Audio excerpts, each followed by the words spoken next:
Have you ever stopped to realize that most of what you call your life is nothing more than a swirl of thoughts and emotions bouncing inside your head?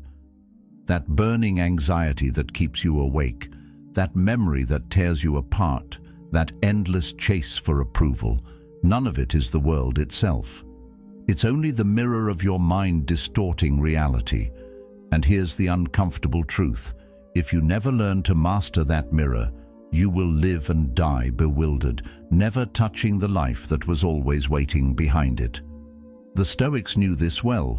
What tears you down is not life itself, but the way your mind interprets it.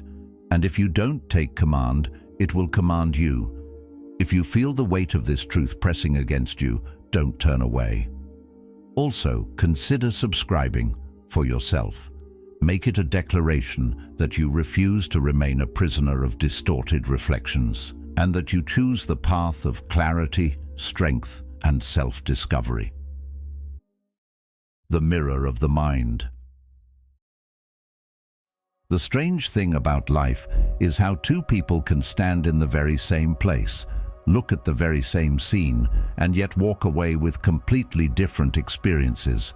One might feel joy, the other bitterness. One might see opportunity, the other only threat.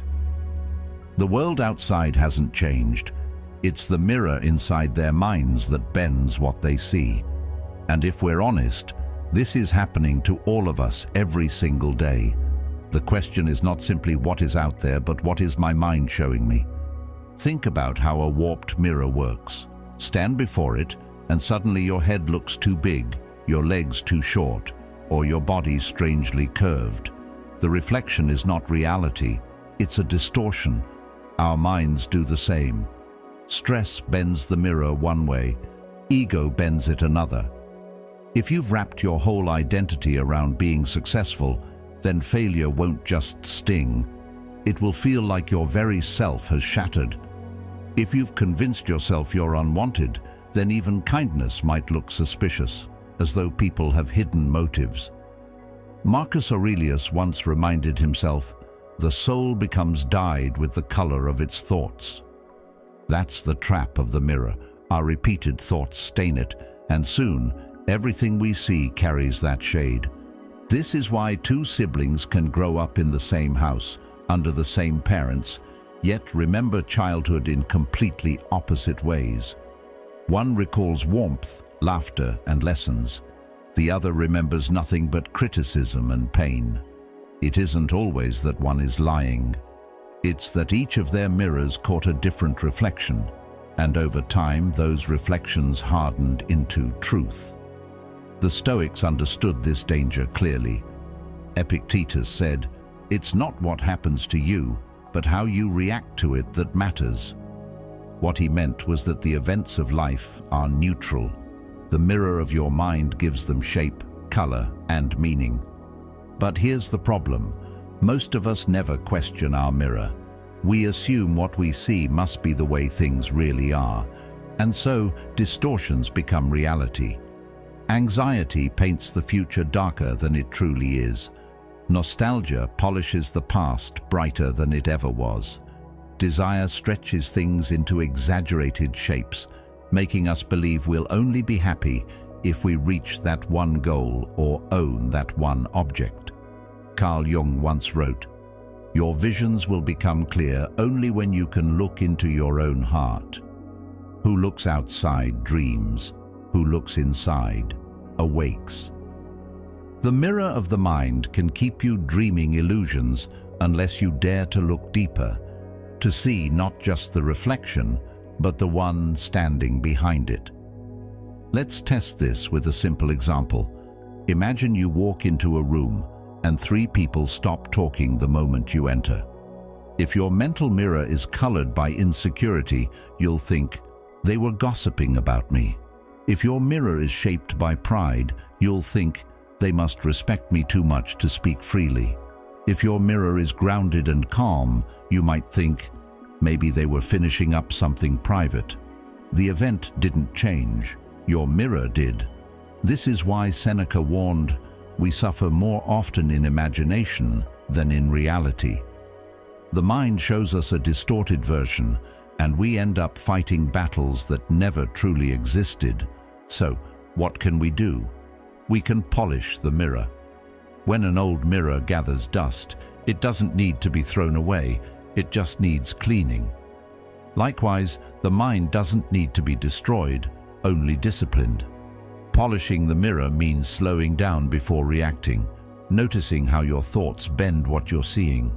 For instance, if you feel anger rising, pause and ask, is this anger coming from what actually happened or from the way my mind is reflecting it?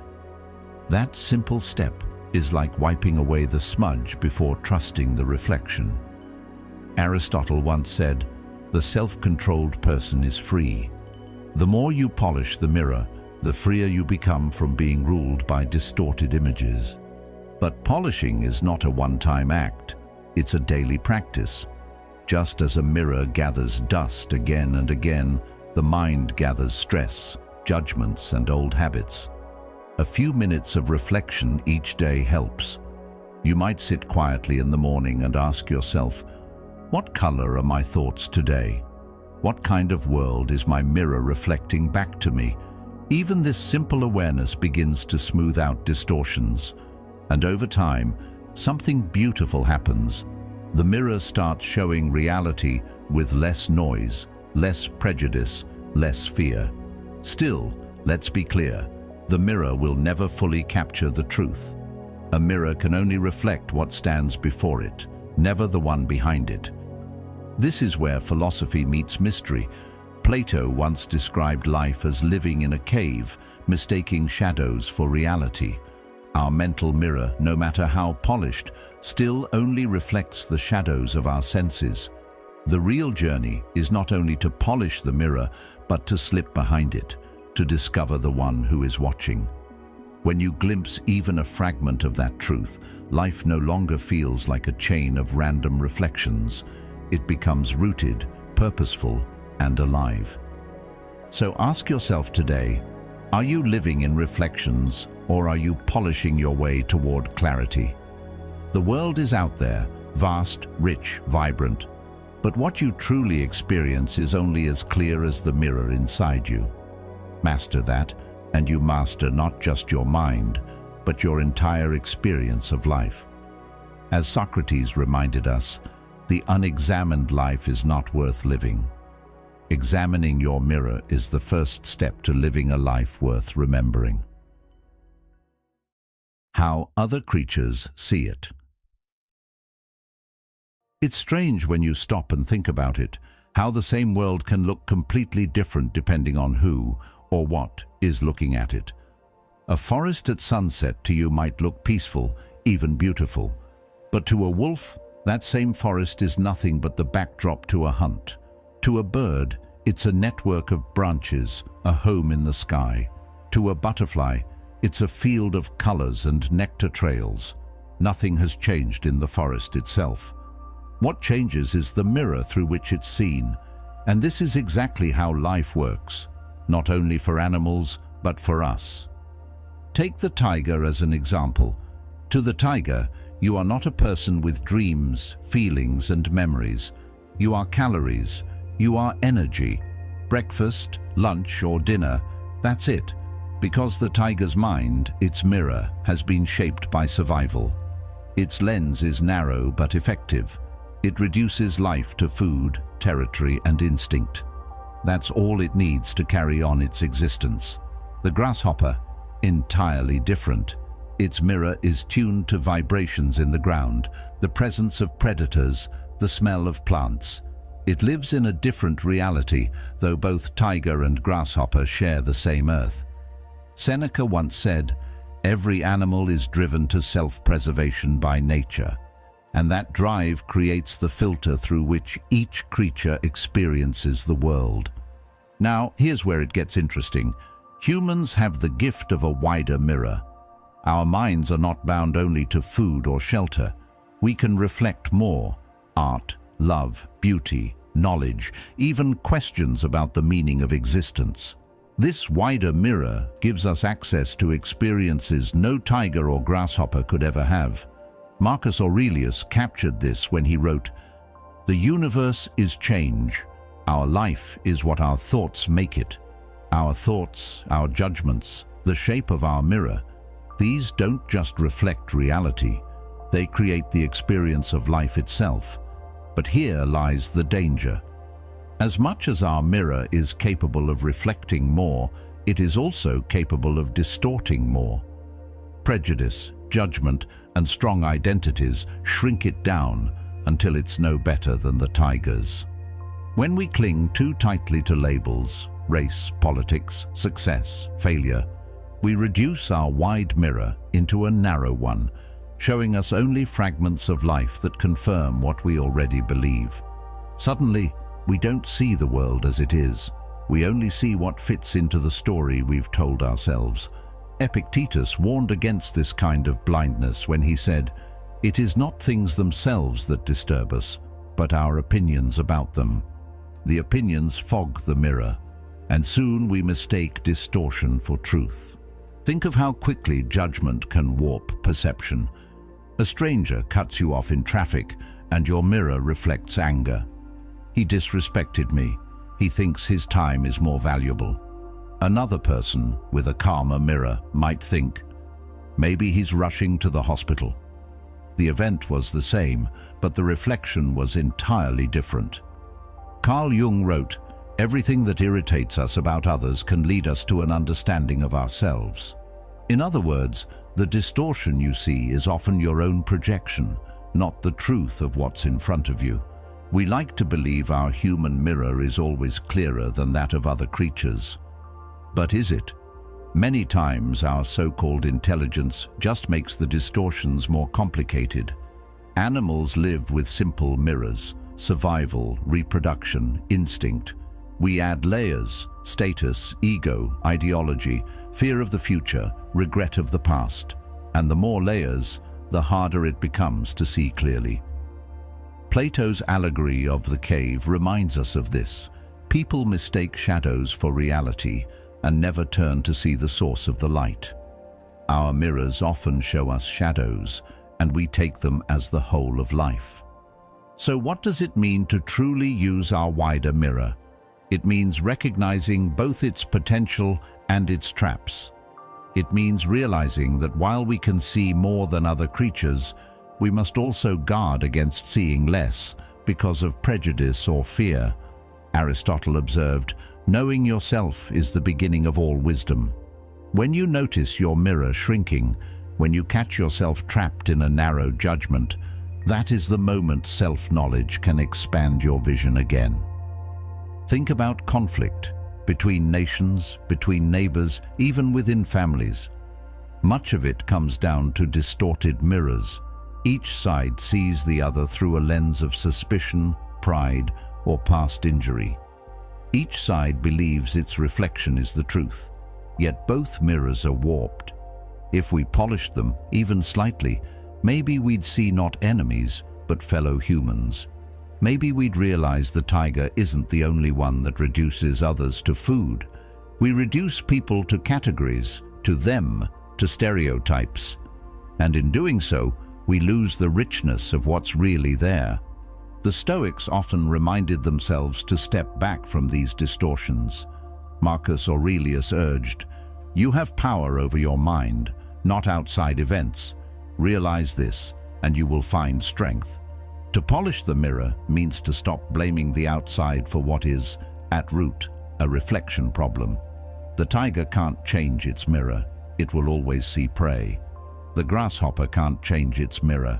It will always see vibrations. But you and I? We have a choice. We can widen or shrink our mirror. We can polish or cloud it. We can choose clarity over distortion. So ask yourself, when you look at life today, are you seeing it with the wide mirror of a human being, capable of wonder and wisdom? Or have you let judgment and identity shrink it down to something narrow, where you see only what you fear, what you crave, or what you despise? The gift of being human is not that we see the world, it's that we can see more than the world if we choose. And mastering that choice is the first step toward mastering the mind itself. Why most people die bewildered. There's a sobering reality that most of us don't like to face. The majority of people reach the end of their lives unprepared, unsettled, and confused. Not because death itself is some great shock, it's the only guarantee we've ever had, but because of a haunting realization that comes too late. They look back and see that they never truly lived. They mistook the noise in their head for life itself, and when the curtain falls, they suddenly realize they never stepped onto the real stage. Think about it. How much of your day is spent actually experiencing what's in front of you, compared to how much is spent worrying, replaying old arguments, or rehearsing future scenarios that may never happen? For many, life passes as if they were sitting in a dark theater, watching reflections flicker on the screen, never noticing the vibrant world waiting outside. Carl Jung captured this tragedy when he wrote, "People will do anything, no matter how absurd, to avoid facing their own souls." We chase distractions, drown ourselves in noise, anything to avoid the quiet truth. But in avoiding ourselves, we miss life itself. The Stoics constantly warned against this. Marcus Aurelius reminded himself, "You could leave life right now. Let that determine what you do and say and think." He wasn't being morbid, he was being urgent. He knew that the danger of tomorrow thinking, of assuming endless time, is what blinds us. People plan to live later, after the promotion, after the kids are grown, after retirement. But later rarely comes. And so when death does, confusion rushes in, because the mind realizes too late that it spent decades busy but never alive. This bewilderment at death is not simply fear of the unknown. It's the disorientation of never having been fully present. Seneca described it perfectly. It is not that we have a short time to live, but that we waste a lot of it. Time itself was never the issue. Attention was, presence was. Instead of living, most people rehearse life in their heads, living in thought rather than reality. And so the final moment comes like a rude awakening from a long dream. Picture someone who has spent their whole life climbing a ladder, only to realize on their last day that the ladder was leaning against the wrong wall. This is what happens when you let your mind's mirror dictate your experience. You chase reflections, money, reputation, recognition, because your distorted mirror tells you these are life itself. Yet at the end, none of them come with you. What remains is the quiet realization that you never looked behind the mirror to see who you truly were. But here's the thing. You don't have to wait until your last breath to figure this out. You can turn the mirror around now.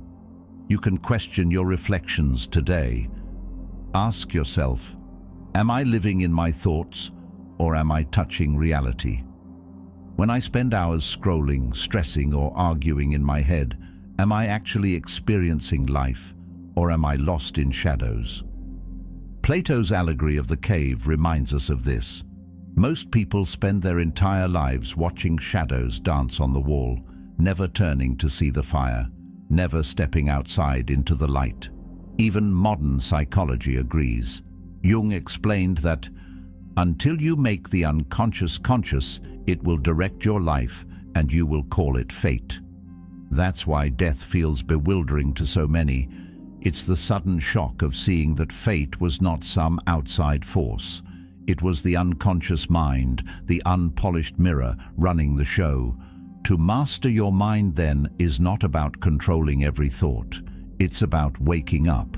It's about noticing when you're lost in reflection and daring to step into the rawness of the present. So, what can be done? Start with small awakenings. Pay attention to your breath while you wait in line instead of scrolling. Actually taste your food instead of eating with your mind somewhere else. When anger rises, pause long enough to ask, is this reality or is this my mirror bending the truth? These tiny acts add up. They begin to train the mind to reflect more clearly, to stop clouding life with distortion. Here's the paradox. The more you resist death, the more bewildered you'll be when it arrives. But the more you accept it, hold it in your awareness, as the Stoics did, the more alive you become. Epictetus reminded his students, "Death is not dreadful, but the dread of death is dreadful." In other words, it's not death itself that confuses us. It's living in denial of it. By acknowledging it now, you sharpen your mirror. You realize that each ordinary moment is extraordinary because it won't return. The reason most people die bewildered is simple. They spent life trying to escape discomfort, chasing illusions, and running from silence. But you don't have to. You can choose presence. You can polish your mirror. You can look behind it and meet the one who's been there all along, you. If you live this way, death won't arrive as a bewildering stranger. It will arrive as an old companion, and you will meet it not with confusion, but with clarity, even gratitude. The choice is in your hands now. Will you keep chasing shadows on the mirror, or will you turn around and live in the light? The Stoics and the philosophers who came before us left us a map. The only question is whether we'll follow it before it's too late. The technique, polishing the mirror. One of the hardest truths to accept is that most of what clouds our lives doesn't come from the world itself. It comes from within. The arguments, the overthinking, the constant comparisons, the fears of what might happen. None of these belong to reality directly. They're dust on the mirror of our minds. And just like a dusty mirror in your home, the more it goes unattended, the less clearly it reflects what's truly in front of it. Over time, you stop seeing things as they are and start seeing only the dirt. That's why clarity doesn't come from adding more information, more opinions, or more noise.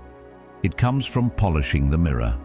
Imagine waking up tomorrow and, instead of rushing to check messages or dive into the day's chaos, you give yourself 2 quiet minutes. You sit, breathe, and watch your thoughts rise and fall like clouds drifting across the sky. You don't chase them, you don't fight them, you just notice. That's polishing. It's simple, but it's not easy because the mind is restless. Yet even in those short moments, something shifts. The dust begins to settle. What felt overwhelming starts to lose its sharp edge.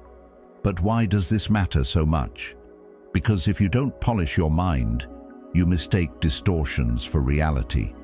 A small criticism feels like a personal attack. A delay at the airport feels like a catastrophe. One anxious thought snowballs into the belief that your whole life is falling apart. Epictetus warned against this centuries ago. Men are disturbed not by things, but by the view which they take of them. The dust on the mirror is that view. By clearing it, you begin to respond to life instead of reacting blindly to your own cloudy reflections. There's another layer to this. When the mind is dusty, even your best moments get dulled. Think about it. You could be at a beautiful dinner, surrounded by people who care for you, yet one stressful thought, an email you forgot to answer, a bill you need to pay, hijacks your mind. The joy is right in front of you, but you don't taste it, don't feel it, because the mirror isn't clear. Seneca once wrote, "True happiness is to enjoy the present without anxious dependence upon the future." Polishing is how you train yourself to do exactly that. Of course, this isn't about emptying the mind forever or living without thoughts. That's not possible. The mirror will always reflect. What matters is how clearly it does so. Just as you wouldn't expect a polished mirror to stay spotless forever, you can't expect your mind to remain perfectly calm and clear. Dust will always return, through stress, habits, or circumstance. But polishing regularly makes sure the dust never blinds you. It becomes maintenance, not a miracle. So how do you build this habit? Start small. 2 minutes in the morning, as we said, is powerful. but you can polish any time. Waiting in traffic? Instead of cursing the delay, breathe and notice how your impatience rises and falls. Standing in line? Instead of scrolling your phone, watch your thoughts. Ask yourself, what story is my mind spinning right now? Even this question begins the polishing because it shifts you from being lost in the dust to observing it. And here's the paradox. The more you polish, the less you need to control everything. Life won't suddenly become perfect, but it will appear clearer, sharper, truer. The fight with your partner won't spiral into catastrophe in your head. The bad day at work won't become a story about how you're destined to fail. You'll see things as they are, sometimes challenging, sometimes beautiful, but always real. The Stoics lived this way, practicing daily to keep the mirror of their mind clean so they could meet life directly instead of through distortion. Think about how this would change your life. Instead of being tossed around by every wave of emotion, you'd feel a steadiness, a quiet strength. Instead of wasting energy fighting shadows, you'd move with clarity. And when challenges came, as they always do, you'd meet them with a mind clear enough to see not just the problem, but the opportunity within it. That's what Marcus Aurelius meant when he said, "The impediment to action advances action. What stands in the way becomes the way." With a polished mirror, obstacles don't just block you, they guide you. The choice then is simple. You can keep staring at life through a dusty mirror, mistaking smudges for truth, or you can start polishing, even for a few minutes each day, and discover what's been hidden all along, the vivid, unfiltered reality of your own existence. And when you live this way, death itself will not find you bewildered, because you will have truly lived, not in distortions, but in clarity. The geometry of focus. Have you ever noticed how sharp your mind can feel in a dream? Think about it. In sleep, you can see faces, landscapes, and even entire conversations in vivid detail. Yet when you wake up, try to picture the same scene, and it slips away, blurry and fragmented. Isn't it strange that your imagination can sometimes work better while you're unconscious than when you're fully awake? That shows us something important. Our minds are powerful, but we don't train them. And just like an untrained body grows weak, an unfocused mind grows dull. Focus is not something that appears out of nowhere, it's something you build. The Stoics understood this well. Marcus Aurelius wrote, "The happiness of your life depends upon the quality of your thoughts." But what is the quality of a thought if your mind cannot hold it steady? Most of us live with a mind that jumps around like a restless child, unable to sit still long enough to really see. Training focus, then, is like teaching that child to sit calmly and observe, to pay attention not just in passing but with full presence. Here's a simple practice that shows how it works. Take an ordinary object, your coffee cup, a chair in the corner, even your own hand. Instead of seeing it vaguely, try breaking it down into shapes. See the curve of the handle as a circle, the flat bottom as a square, the slope of your fingers as triangles. This exercise might sound trivial, but it strengthens something essential: your ability to hold form in the mind.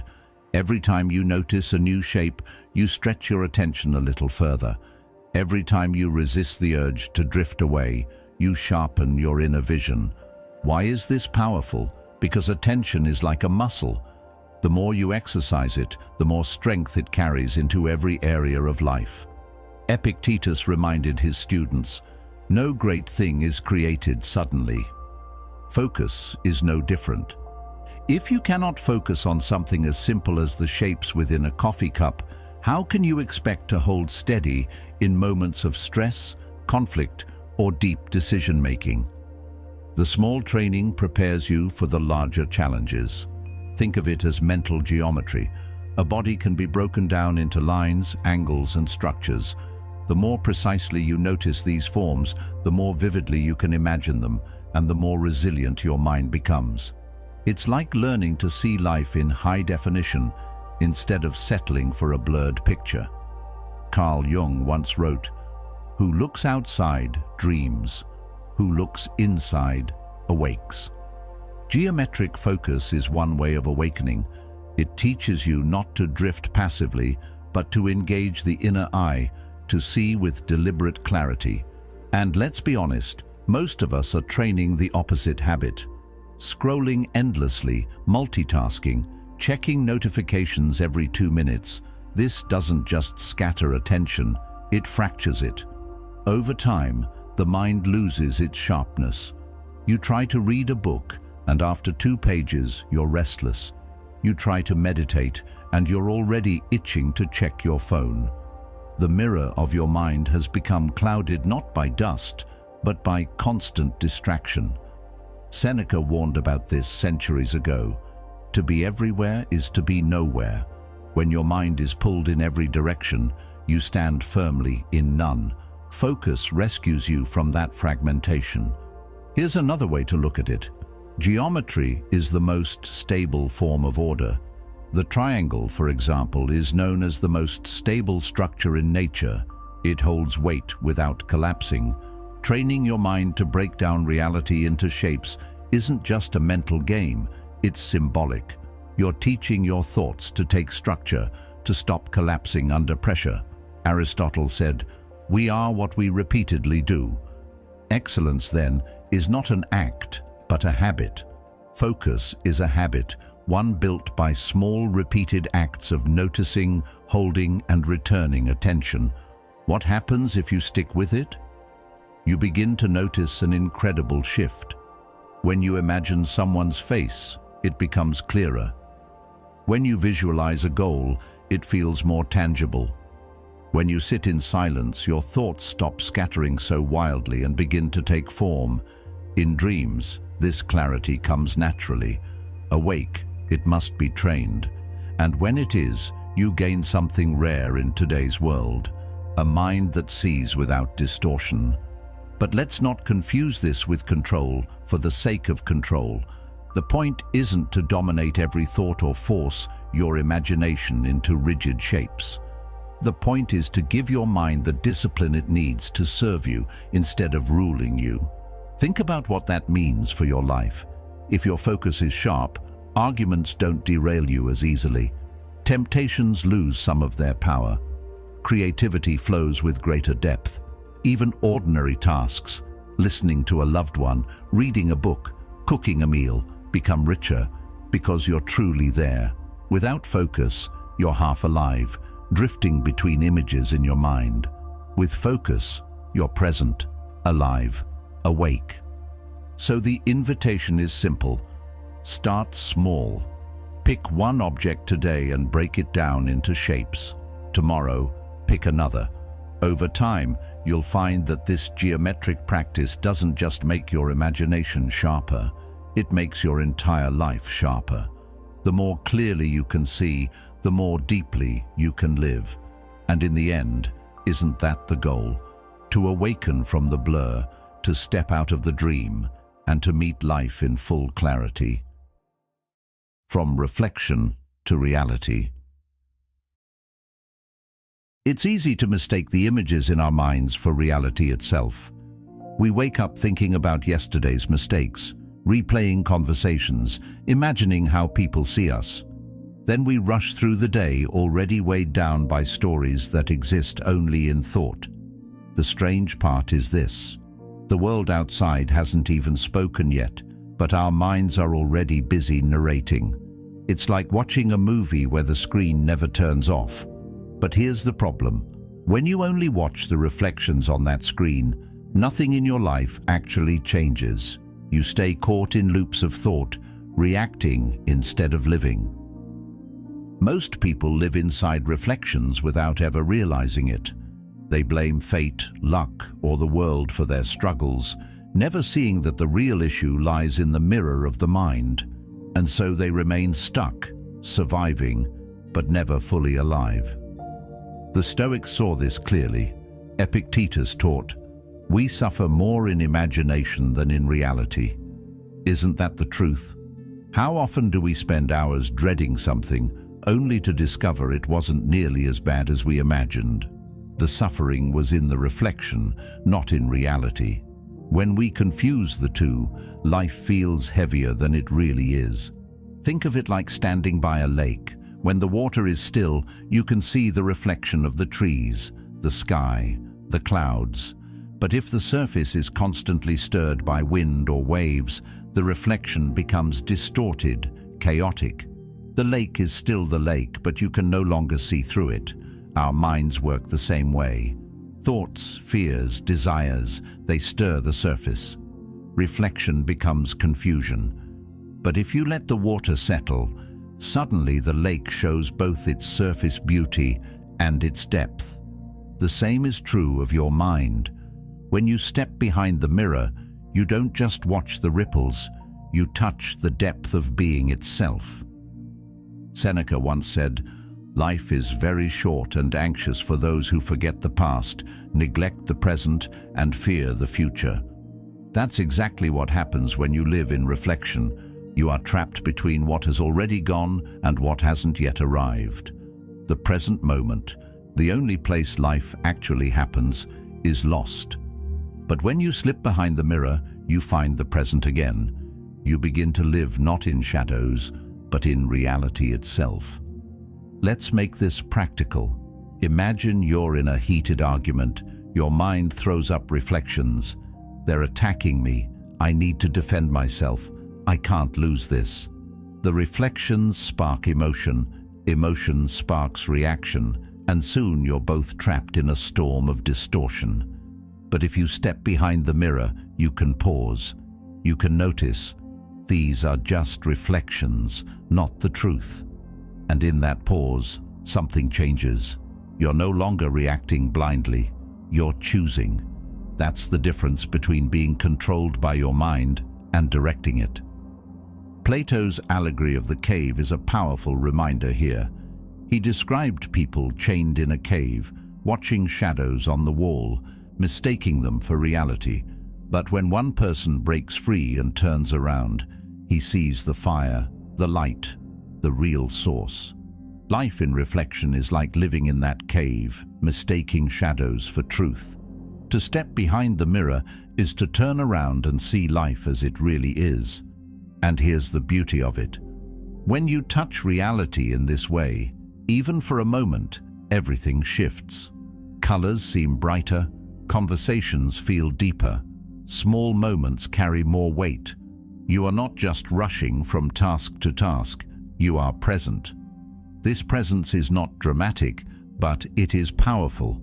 It's the difference between confusion and clarity, between a life wasted and a life lived fully. So, how do you practice this? Begin with awareness. Throughout your day, notice when you're lost in thought, caught in stories about the past or worries about the future. Pause and ask, am I watching reflections or am I touching reality? Even this simple question is like stepping behind the mirror for a moment. Over time, those moments grow longer and clarity becomes your natural state. The philosophers and psychologists across ages all point to the same truth. Mastery of the mind is mastery of life. Stay trapped in reflection and you remain a prisoner of illusions. Step into reality and you discover freedom. You don't just survive, you live, and when the final moment comes, you won't meet it bewildered, as if waking from a long dream. You'll meet it with the quiet strength of someone who has truly been alive. The choice is yours. Shadows or substance, reflection or reality. And once you've glimpsed the difference, the answer becomes clear. The danger of misuse. When people first taste a bit of clarity, something interesting happens. They realize that the mind is not fixed, that it can be trained, sharpened, and even directed.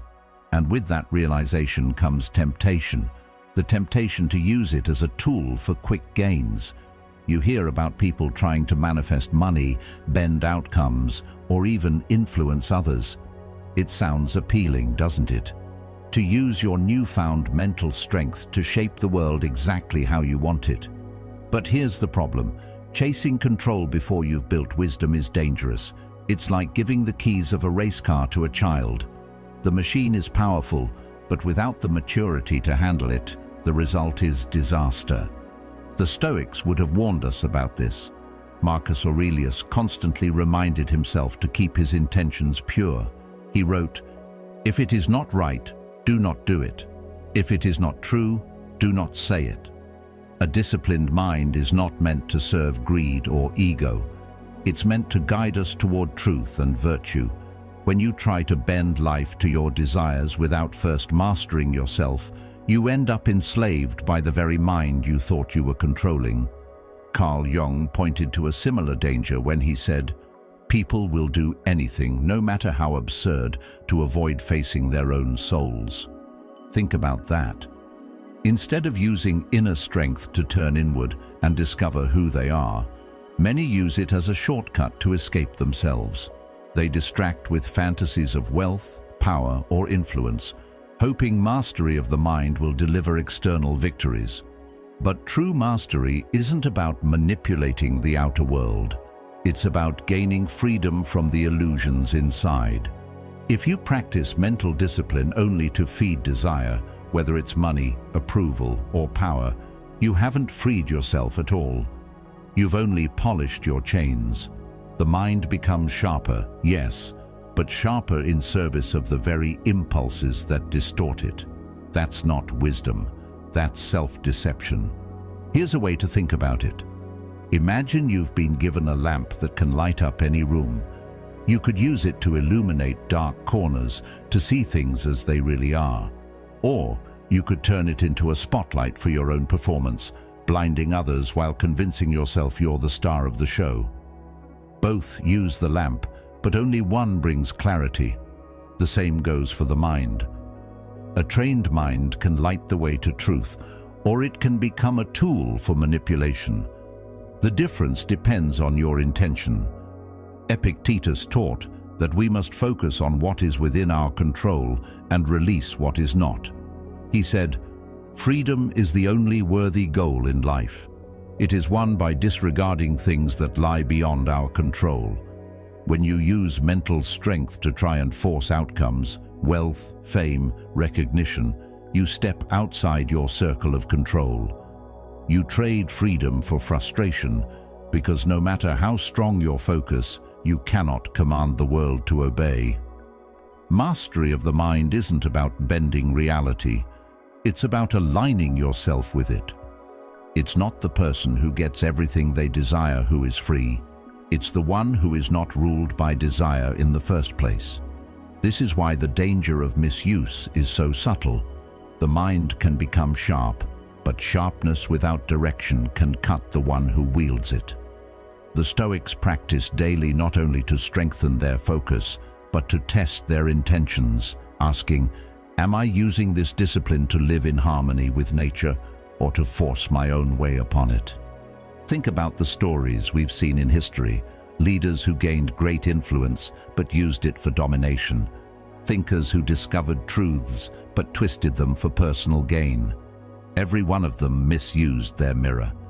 They learned to direct their minds outward, but never stepped behind it to see who they were. And as a result, the very power they developed consumed them. Jung described this in another way. The most terrifying thing is to accept oneself completely. It's far easier to play with power than to face your own reflection. But that facing, that stepping behind the mirror, is the real purpose of mental discipline. So what does safe practice look like? It looks like humility. It looks like using focus not to manipulate others, but to understand yourself. It looks like training the mind to see clearly, not to escape reality.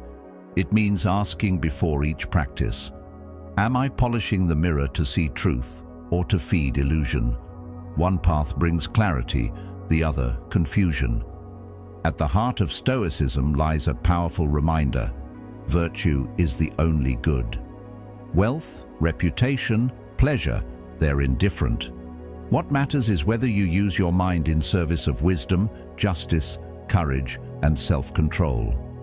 The danger of misuse is forgetting this and turning the gift of clarity into another trap of desire.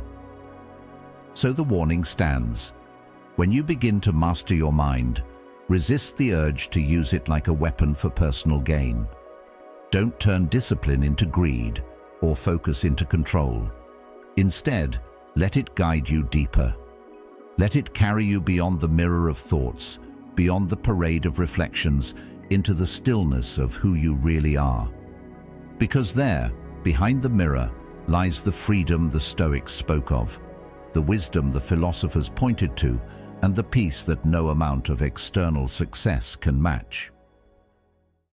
Practical daily practice. The hardest part about change isn't knowing what to do, it's actually doing it. We all love the idea of clarity, peace, and control over the mind, but when it comes down to the daily practice, we hesitate. Why? Because our minds are clever. They whisper excuses. I'll start tomorrow.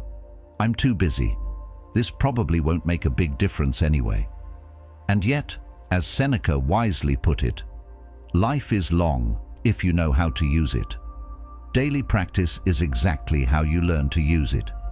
Small, consistent steps are what shift you from being ruled by thoughts to ruling them. So let's start simple. You don't need special tools or hours of meditation. All you need is attention. Pick one object around you, a chair, a cup, a bottle, and break it down into shapes. At first, you'll notice the obvious ones, circles, squares, maybe a few triangles. But keep looking, push yourself, see how many forms you can discover. 20, 50, 100. Suddenly, your mind starts to stretch. You're exercising focus, not by forcing it, but by training it gently, like a muscle. This practice may seem small, but it's powerful. Most of us have trained our minds in the opposite direction. We've taught ourselves to jump endlessly from one thing to another, scrolling, multitasking, chasing distraction. The result? A restless mind that can't hold a thought steady for more than a few seconds. Pair this with stillness. Each morning, before the day begins, give yourself 2 quiet minutes. Sit, breathe, and let your thoughts rise and fall like waves. Don't chase them. Don't fight them. Just notice. This isn't about silencing the mind. It's about learning to watch it without being dragged. Every time you sit in stillness, you bring a little more of the unconscious into the light. You notice patterns you've been repeating. You recognize worries that have no real ground. You see the way your mind bends reality. This awareness is the beginning of freedom. Without it, you live as if controlled by fate. With it, you begin to choose. Here's the beauty of these practices. They can be done anywhere. Waiting for the bus? Break down the street signs into shapes. Sitting in a meeting? Notice the geometry of the room. Stressed in traffic? Breathe and let the thoughts settle instead of chasing them. The world becomes your training ground. Each situation is another chance to polish the mirror. Plato described philosophy as a turning of the soul toward the light. Each of these small moments is exactly that turning. And the results? Subtle at first, but life-changing. You'll notice that your thoughts don't control you as much. The same stressful situations will come, but they won't drag you down with the same force. Emotions will rise, but you'll be able to hold steady, like a sailor who has finally learned to steer the ship rather than be tossed by the waves. Don't underestimate the simplicity. The mind loves complexity. It wants dramatic solutions, life-changing breakthroughs. But the truth is, mastery is built in quiet, ordinary repetitions. 5 minutes of geometric focus, 2 minutes of stillness. Done every day, these tiny acts reshape the way your mind reflects reality. Over time, they turn confusion into clarity. They turn scattered thoughts into grounded presence. And that is how you begin not just to exist, but to truly live. So here's the choice in front of you. Keep letting your mind run wild, scattered by every distraction, weighed down by every reflection. Or start small. Take one object today, break it down into shapes.